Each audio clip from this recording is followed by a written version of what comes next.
ஆனந்தத்துல பறந்த ஆப்பர்கட் சிக்ஸர், இடியாய் இடித்த பவுமா. நீங்களே பாருங்க. இலங்கை கிரிக்கெட் அணி தென்னாப்பிரிக்காவில் சுற்றுப்பயணம் மேற்கொண்டு கிரிக்கெட் ஆடி வருகிறது. இரு அணிகளும் மோதும் முதல் டெஸ்ட் போட்டி டர்பன் நகரில் நடைபெற்று வருகிறது. தனியாளாக மிரட்டும் பவுமா. இதுல முதல் இன்னிங்ஸ்ல தென்னாப்பிரிக்க அணி 191 ரன்களுக்கு ஆல் அவுட் ஆன நிலையில இலங்கை அணி 42 ரன்களுக்கு ஆல் அவுட் ஆனது. இதையடுத்து தற்போது தென்னாப்பிரிக்க அணி இரண்டாவது இன்னிங்ஸில் ஆடி வருகிறது.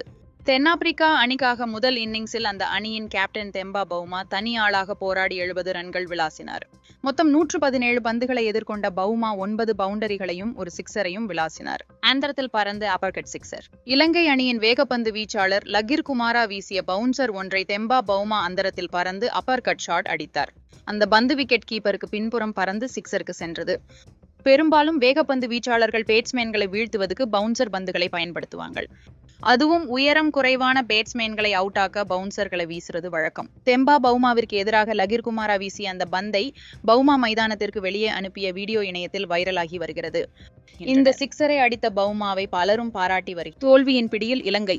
மூல்டர் 15 ரன்களில் ஏமாற்றினாலும் ஸ்டப்ஸுடன் கைகோர்த்து பவுமா தென்னாப்பிரிக்கா அணியை மீட்டெடுத்து வருகிறார். பவுமா 66 ரன்களுடனும் ஸ்டப்ஸ் 76 ரன்களுடனும் ஆடி வருகின்றனர். தற்போதே தென்னாப்பிரிக்க அணி 390 ரன்களுக்கு மேல் முன்னிலை பெற்றுள்ள நிலையில் இலங்கைக்கு 500 ரன்களுக்கு மேல் இலக்கு நிர்ணயிக்க வாய்ப்பு உள்ளது. இந்த போட்டியில் தென்னாப்பிரிக்க அணிக்கே வெற்றி வாய்ப்பு பிரகாசமாக உள்ளது.